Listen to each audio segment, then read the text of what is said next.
I took a cruise with Margaritaville at sea on board Paradise, which is this cruise line's first and therefore original cruise ship. In this video today, I am going to show you everything that I got up to during my short 2-night cruise on the ship, and I'm also going to offer you my full review on Paradise as a ship and also Margaritaville at sea as a cruise line.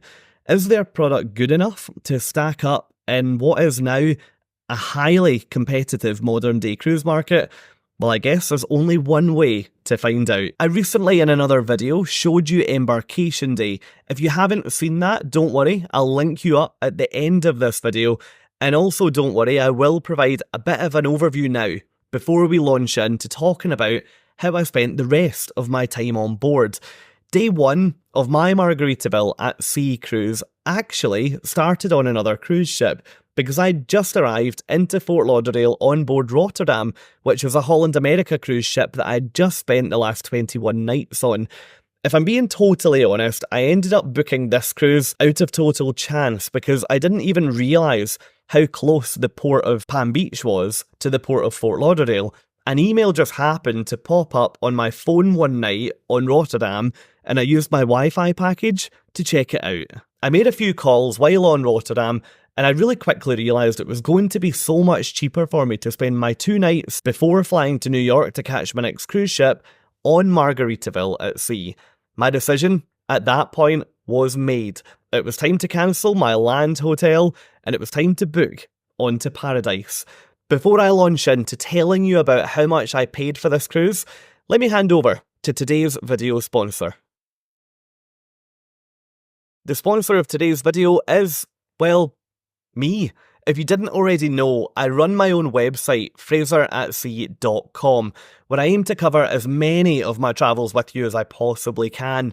Over there, you'll find so much more information from all of my cruises, as I share more from every single one of my ships with you, in addition to my full reviews and all of my tips that I've got for you, which should hopefully help you to enjoy your cruise to the full. The site's constantly being updated, so head over to www.fraseratsea.com and check it out. While you're there, why not sign up to my free email newsletters? That way, I'll check in with you direct to your inbox with anything new that's happened on the site since you were last there. Anyway, let's get back to Paradise, the ship from Margaritaville at sea. Thinking about money. At the point of my cruise, the price for a 2-night trip was $99. That sounds like an amazing deal, but we're not done yet. With this cruise line, you're charged for quite a few extras, which I suspect are already built into the fare with a lot of other cruise lines. The first charge to add is government taxes, which were $94.40 for my 2-night cruise from Palm Beach. There's then $16 per person per day for gratuities in a standard cabin, or $20 per day in a suite. So that meant for me that I was now up at $225.40. Next, you have to pay a fuel surcharge of $12 per person per day. Yes, a fuel surcharge. I've never seen it on any cruise ship where I've contributed towards the fuel as a separate payment on my cruise fare. That means that I paid $249.40 for my 2-night cruise. While this is a decent deal, I wouldn't expect to pay much more than that to cruise on some of the really fancy, much newer Carnival ships. In fact, I recently cruised on Carnival Horizon for $143 per night, so that would make $286 for 2 nights. Suddenly, Margaritaville at sea doesn't sound like too much of a bargain, considering for $40 more, I'd have been on a pretty new Carnival cruise ship. So throughout this video, you'll probably hear me referring to how this cruise line stacks up against the likes of Carnival, which I do think is a pretty fair comparison, going by the numbers that I've paid for my trips. Moving on from pricing, let's talk about Embarkation Day with Margaritaville at sea. My experience of boarding this ship was very different to what I've seen from so many other lines, and the first red flag that Margaritaville at sea aren't really ready to tackle the main cruise market quite yet was the fact that they operate a luggage policy. This luggage policy means that no individual item can be over £50 in weight. If you're coming from the UK, then £50 in weight translates to about 22.6 kilograms, which I don't know about you, but if I'm flying long haul making the trip from Europe, I would rarely be travelling with a suitcase that's much less than 22 kilograms. Putting long haul aside, if Margaritaville at sea want to be attracting people who maybe want to extend their time at sea by leaving a ship elsewhere, coming up and taking a short cruise from Palm Beach, I think they're going to have to really consider if that luggage policy has to be in place. No sooner had I arrived at the terminal, but I was met by a tiny set of scales, which my case didn't even fit on right, and a member of staff telling me that my bag was far too heavy. What I then had to do was open my bag in front of all the other passengers in the terminal and begin taking things out. Now, this is one of my most hated tasks at an airport. However, at a cruise port, it feels even more ridiculous. Once I'd got my bag to the correct weight, I was then able to move upstairs to the next stage of the process, which was check-in. At the top of the escalator, it did feel really organised. There wasn't a line, and I had my own section to go into for foreign passports. I didn't actually think about how rare it must be for a British person to take one of these cruises until I got to the front, and it was pretty clear that a British passport isn't seen here too often, and people didn't really seem to know what to do with it. There was then an issue with some of my paperwork. Apparently my I-94 was about to expire.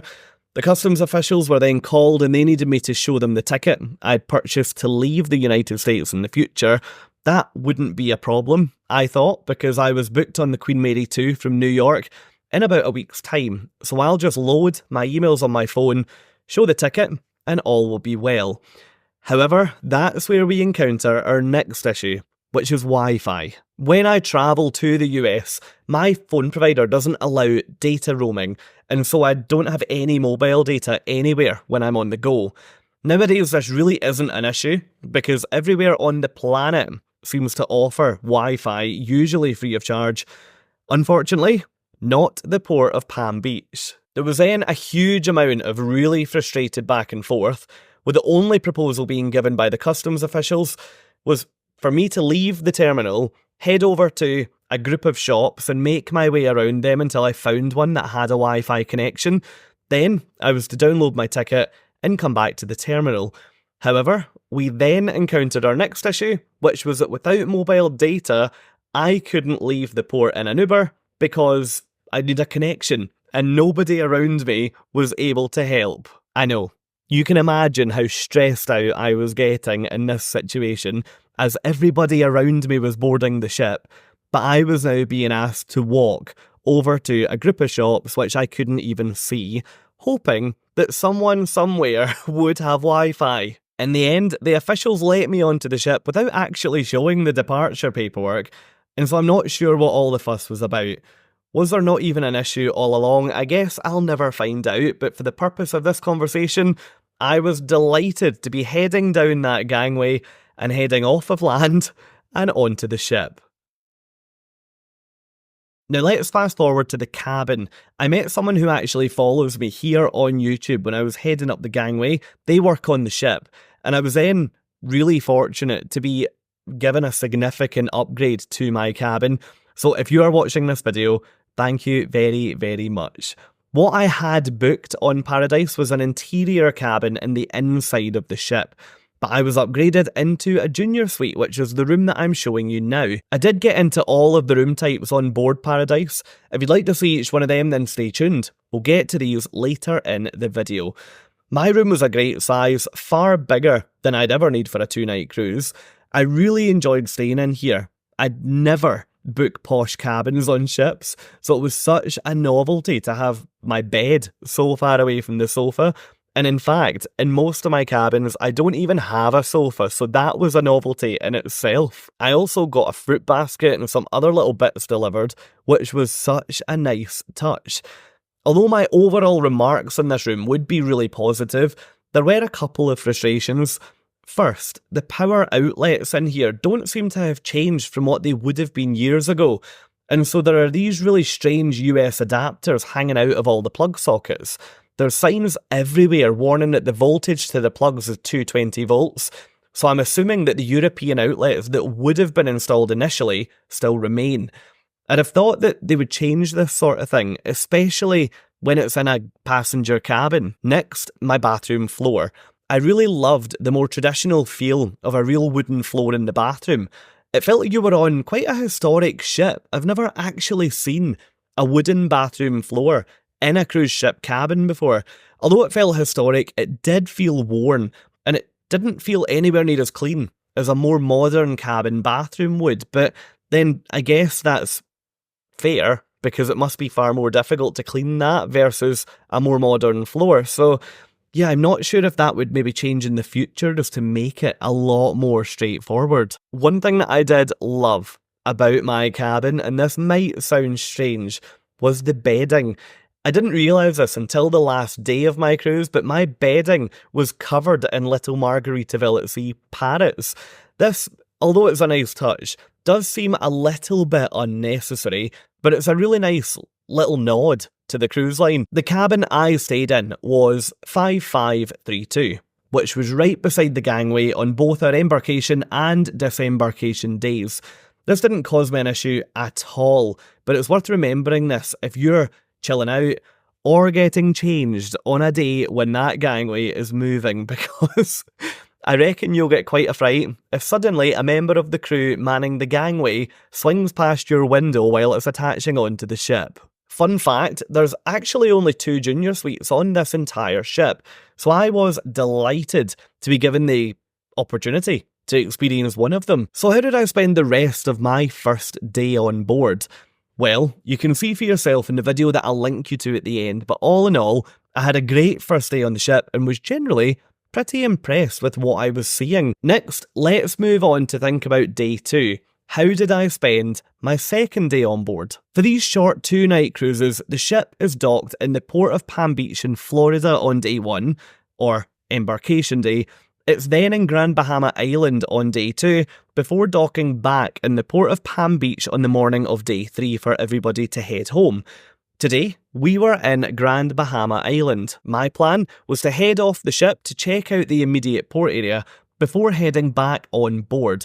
After all, when you're trying to film a YouTube ship tour, a YouTube review, cabin tours and so many other bits of content, trying to squeeze it into a 2-night cruise is already optimistic. So for me today, I didn't plan to explore any further than the cruise port itself. First impressions of Grand Bahama Island were alright, but nothing special.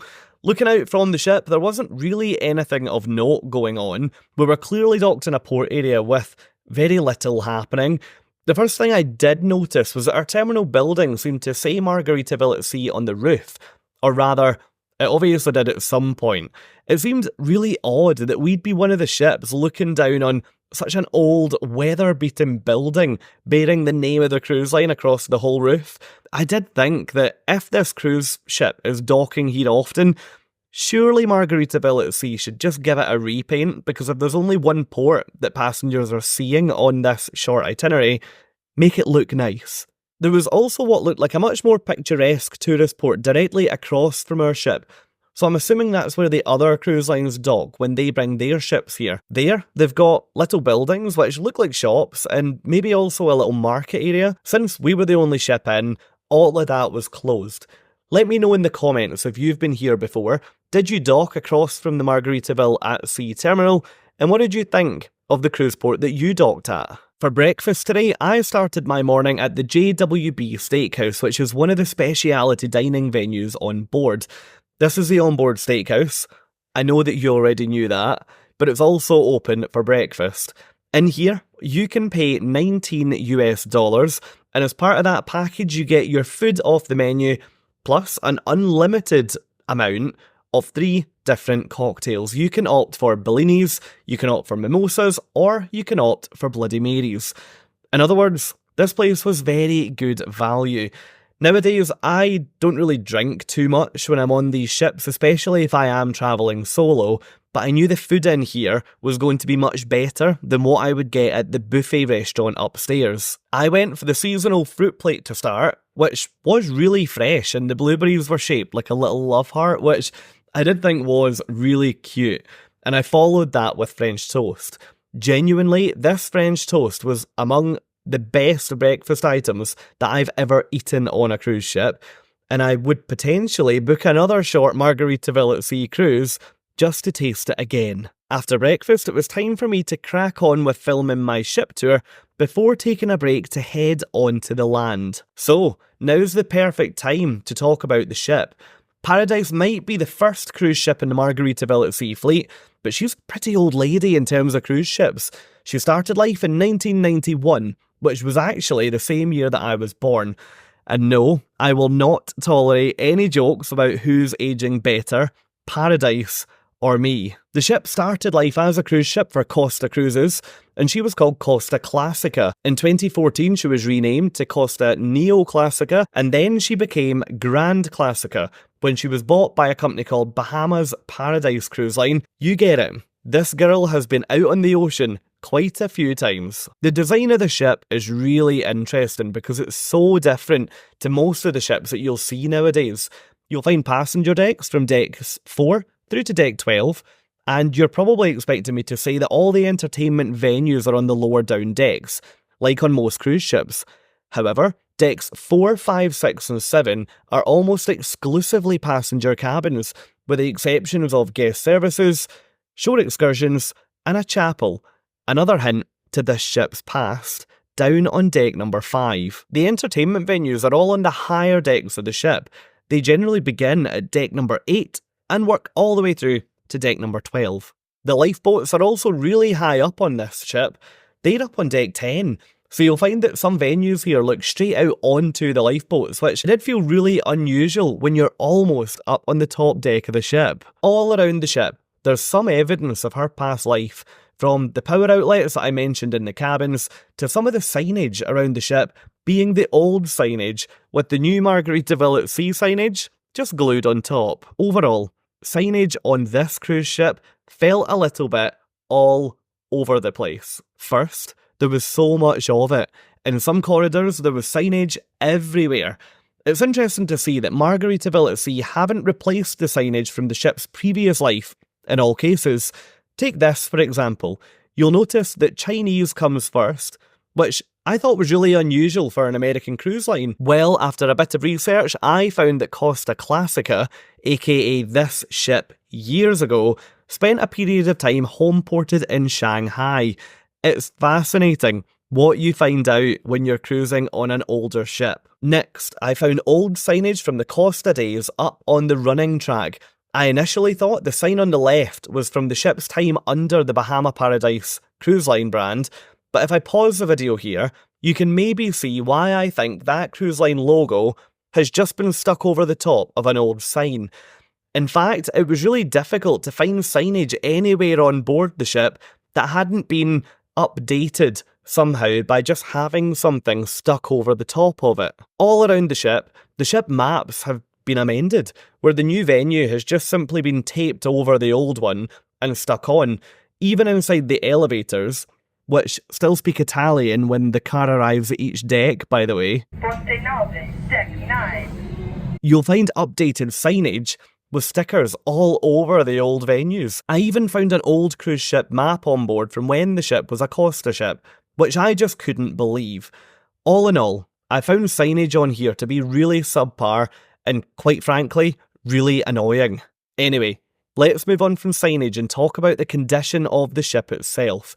Before taking this cruise, I'd heard so many bad reviews about Margaritaville at Sea, and so I was a little bit nervous about what I was going to find on board. However, having been on the ship for 2 nights, I have to say that I disagree with most of the really negative reviews that you're finding online. Now, I'm not saying that Paradise is the fanciest or best upkept ship that I've ever been on.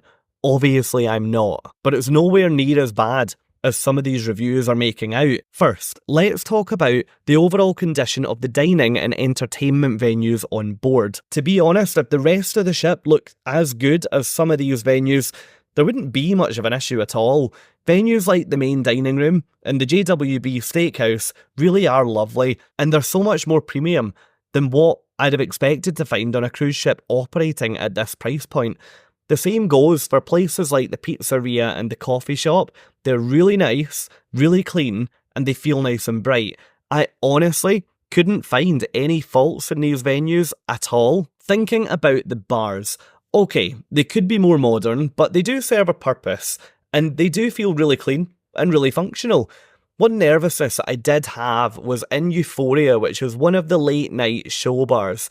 In here, you've got a pretty significant drop that takes you from the bar all the way down to guest services on deck number 5.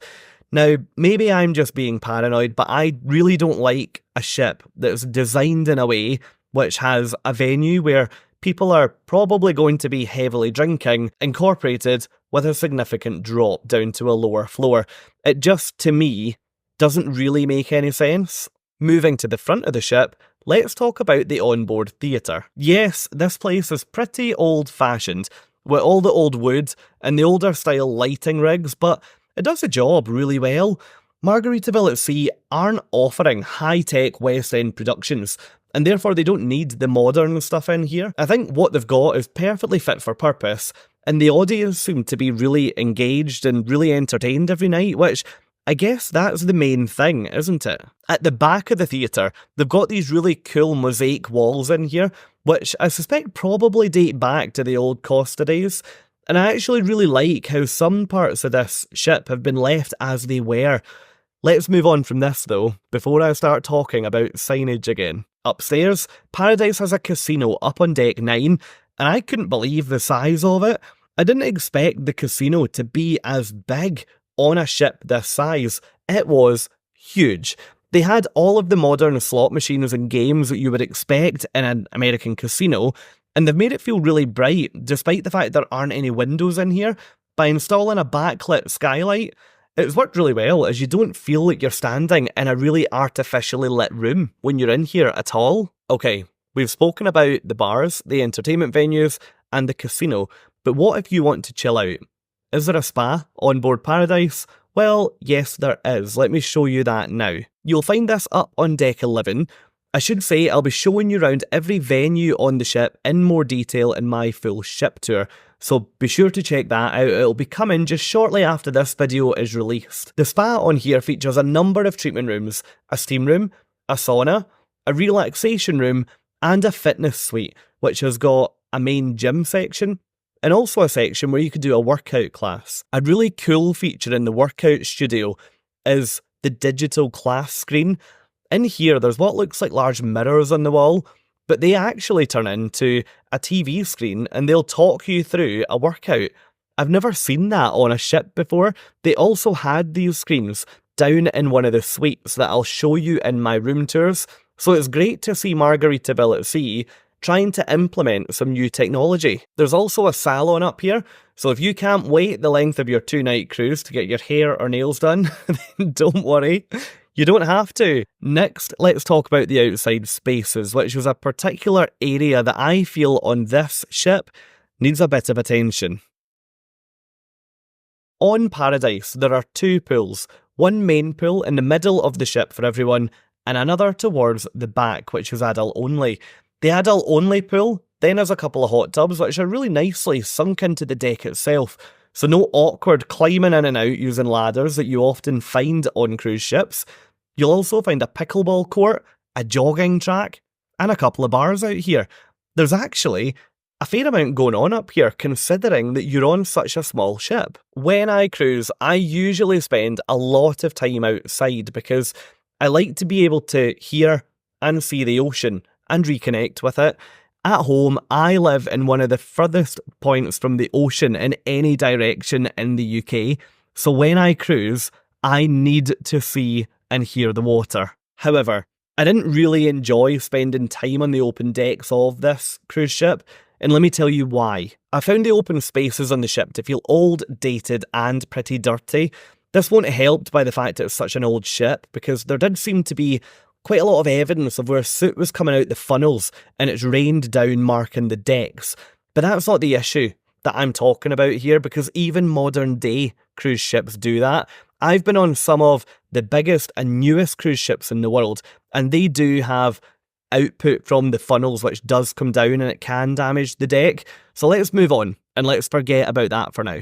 Interestingly, Margaritaville at Sea have opted to keep the old wooden open decks on this ship, which I do respect so much because I absolutely love them.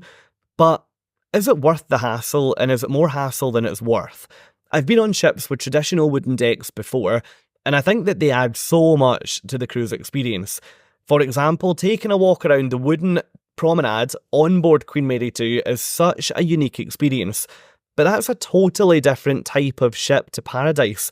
Would it be so much cheaper to stop maintaining the traditional wooden deck, just get rid of it and put down the more modern equivalent? I feel like it might also keep it looking so much cleaner. The first major issue with the top deck, which would be a really easy fix, was sun loungers. I often find that I'd pick a lounger to have a coffee on, only to find it was ripped down the side or in multiple parts, which then had me worried that I'd end up falling through it. And no, that's not because I'd been in the buffet too much. And so I ended up moving from lounger to lounger until I could finally find one that wasn't really badly damaged. That said, on the last morning of my cruise, a fresh delivery of new loungers did arrive on the ship. It looked like there was only a small amount of them, but let me know in the comments if you've been on board since. Did you have brand new sun loungers on board? If so, then great. It looks like Margaritaville at Sea are listening and actively trying to improve. Also, I found a lot of surfaces out on the open deck areas to feel really quite dirty, which is unusual on a cruise ship. I remember being amazed during my first cruise when I went a walk at night and they were in the process of power hosing every surface out on the top deck. I, at the time, thought that was really unnecessary and I was annoyed that I was getting wet on my late night walk, but after being on here, I've realised the importance of that because these decks can gather a lot of dust, dirt, and everything else. There were lots of drain covers up on the top decks that either weren't fitted correctly, they seemed to be broken or missing, and around a lot of the doorways, the flooring was really worn, and there were quite a lot of facilities up here on the decks, marked with an out of order sign during my cruise. One very interesting thing that I did find up in the top deck area was a toilet, or a restroom, depending on what part of the world you're watching my channel from. Let me show you. The public toilets up here had a fully glass wall, which I have seen before in a hand washing area, but I've never seen the actual toilet have a floor-to-ceiling window directly beside it. Let's hope they close this, if the ship ever docks beside another one, because if they don't, the passengers across the dock are going to be getting quite a view. After filming the ship, I was then invited to tour every grade of cabin available on board. That's interior, ocean view, and also a terrace suite. I won't dwell on these in this video because I've got full room tours available in another video, which I'll link you to down in the description. After checking out the cabins, I headed for the gangway to understand what the port area of Grand Bahama Island looked like. Now, I don't know what I was expecting, but I guess I thought this port area might be more of a destination, especially considering the name of the cruise line is written all over the roof, and this seems to be the only place that this cruise ship goes on short cruises. However, it was just a few shops inside the terminal and the same outside. There was also a bar outside, but this didn't have anybody at it. It did feel a bit strange, mostly because I was one of very few tourists out there. It was very apparent there was nobody else outside the terminal. I can only expect that's because when I've googled Grand Bahama Island, there are some beautiful beaches and amazing looking hotels here, so I can only imagine that a lot of my fellow passengers had headed ashore for the day to explore, and therefore it was pretty much just me left at the terminal. Inside the terminal, I was given into trouble by a member of staff for trying to record a video, and I was asked to delete what I'd captured. So unfortunately, I can't show you anything from the inside. The picture that I'd try to paint in your mind is that if you could imagine what an airport terminal would have looked like in the 80s, you're probably along the right lines of what this cruise terminal looks like now. The exchange I had with that member of staff was pretty frosty, and I realised quickly that the best place for me to be here was back on board the ship. Now, this didn't bother me at all because, as I mentioned earlier, I had a lot of work to do to fully capture every part of this cruise ship in a 2-day cruise and trying to get as many passengers as possible out of my shots. Back on board, it was time to think about Sailaway, followed by dinner. I went up to the top decks to see us leave the port, and we were treated to a beautiful sunset to kick off the night. That was actually my final Caribbean sunset of the year. If you've just found my channel, then I spent about 250 nights on board cruise ships last year, and this trip with Margaritaville at sea meant that it was almost over. After this, I boarded the Queen Mary 2 from New York, and that brought me back home to the UK, which is where I would spend Christmas. If you like the sound of spending a year like that, and if you'd like to come along with me on so many more ships, then jump down below this video and click the subscribe button, because I would love, love, love to take you with me. Next, let's think about dinner. I opted to eat tonight at Finn's, which is the main dining room on the ship. Here's the menu. I found this menu to be far more broad than I'd expected given what I've paid for the cruise. I was really, really impressed overall. For my meal, I opted to start with the island spring rolls, and then I couldn't decide between the signature pasta or the shrimp and grits. Instead of making me decide, my server actually brought me both, which was an absolute treat. I ate every bit of both of these. I found the food on this ship to be, in general, really, really tasty. I had absolutely zero issues when it comes to food. For dessert, I chose the classic brownie, and honestly, my mouth still waters when I see this now. After dinner, I headed up to Keys on the Water, which is the onboard dueling piano venue. This venue, one thing I would say about it was cold. I don't know if it was abnormally cold, but when I asked the crew about it, they thought it was fine. So maybe if you do like dueling pianos, take a jumper before you head up to Keys on the Water. One observation that I would make about this venue is that it was absolutely deserted. The ship did feel quite busy in general when I was on, so I'm wondering if people either don't know this place exists because it's on its own, you'd only find it if you were walking through the casino, or maybe, going back to my last point, they realised it was a bit of an icebox and didn't want to freeze. The show tonight down in the theatre was really good. It was such high energy and touched on just about every style of music out there. At the end of the show, once the audience had left, I even got onto the stage to have a photo with the team, which is something that I've never done on a ship before. Overall, I was super impressed with the entertainment team on the cruise. Again, thinking about the price point of this ship, I didn't expect much at all, but they've got a bigger team of performers on here than I've seen on some ships, double the size. So Margaritaville at sea, a massive thumbs up. After the show, I opted to finish my night at Frankie and Lola's Pizzeria, which is one of the onboard speciality dining venues. And here, you can find pizza until the early hours of the morning, which was ideal for me because I'd have struggled to fit it in on such a short cruise otherwise. As you know, I absolutely love pizza on a cruise ship. Well, not even just pizza on a cruise ship. I just love pizza. And in here, I can tell you it tasted good. And I would say that I am becoming a pizza on a cruise ship connoisseur. Now, you do have to pay extra. It's between $8.99 and $11.99 for a pizza, but it's well worth it. One random observation that I would make from this venue is that the artwork on the walls was a collection of limes and empty salt shakers. I found it to be really funny because I'm not sure it fits with a pizzeria or an Italian vibe. It would probably work really well in a bar, but I'm not sold on it here, given the fact I was eating a pizza, which, if someone tried to put lime on my pizza, I wouldn't be happy. I then headed back to my cabin to get to bed, and you can imagine my delight when I opened the door to my cabin and found a towel animal elephant. How are Margaritaville at sea making towel animals on their ships when some that I'm paying double the nightly rate for have cut that back for cost-saving reasons? Any cruise line out there, please continue making towel animals because I honestly cannot get enough of them. The following morning when I woke up, we'd already docked. The gangway was right beside my cabin and I genuinely hadn't heard anything at all. I knew a 2-night cruise was going to be really quick, but looking out over the port of Palm Beach, I honestly couldn't believe how quickly this had gone in. I opted to have a super easy breakfast this morning. Margaritaville at Sea offers coffees and pastries up in the Euphoria Lounge on Disembarkation morning, which was great because it meant I could relax in here with a coffee rather than having to go upstairs and deal with the potential crowds in the buffet.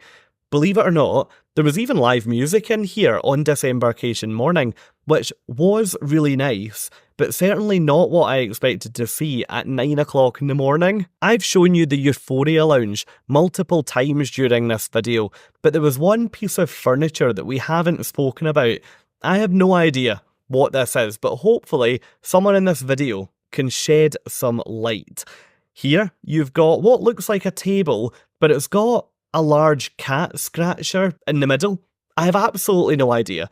If you know what this is, please let me know, because there were so many of them in this venue, and I didn't want to ask someone in case the answer was really obvious. It can't just be a table, because every collection of chairs had their own table, so these would just be random tables dotted through the venue. A great thing about cruising with Margaritaville at Sea is that you don't have to leave your cabin at 8 o'clock in the morning, which is what you have to do with so many other cruise lines. Instead, I was able to have breakfast relatively chilled out with no bags, and then I could go back to collect my suitcase about 10 o'clock in the morning, which is when I had to then leave the ship. After I'd got my luggage, it was time to head down the gangway, which took me all of about 3 seconds to reach, given the fact it was directly next door to my cabin. From there, I then jumped into an Uber, and I then went along to the West Palm Beach Brightline station, which is actually what my next video is going to be on. If you'd like to check out the Brightline experience, which is the high-speed train that connects Orlando to Miami, then just click subscribe and you'll be notified when that video goes live. So, to think about closing off this video, was Margaritaville at Sea worth it? And do I think it's going to survive? To be really honest, I enjoyed it. I really don't think they deserve all the negative reviews, especially in areas like food, public spaces, and also the cabins. Yes, there's parts of this ship that do need significant amounts of work, some of it being pretty urgently when we're talking about the top decks, but I'd suggest, all in all, Margaritaville at Sea do appear to be trying hard with this cruise ship. Now that Islander, their newer ship, has launched out of Tampa, it's going to be super interesting to watch and see what happens with this ship once Islander maybe teaches them a thing or two about the world of cruising in the Caribbean. But for now, it seems Margaritaville at Sea are making a really good start. I just hope that the investment into Paradise continues, because she right now isn't where she needs to be, but she's certainly on the right track. I really hope you've enjoyed this video today, seeing how I spent my time on a short cruise with Margaritaville at Sea. If you have, please jump down below and give it a thumbs up, and while you're there, come and join me by clicking subscribe. If you'd like to see more from my time on board, then come and join me in this video, which is where I'll be showing you around every single element of Embarkation Day when I left Rotterdam down at Fort Lauderdale and boarded this cruise ship up in the port of Palm Beach. Thank you so much for watching, and I'll hopefully see you over there.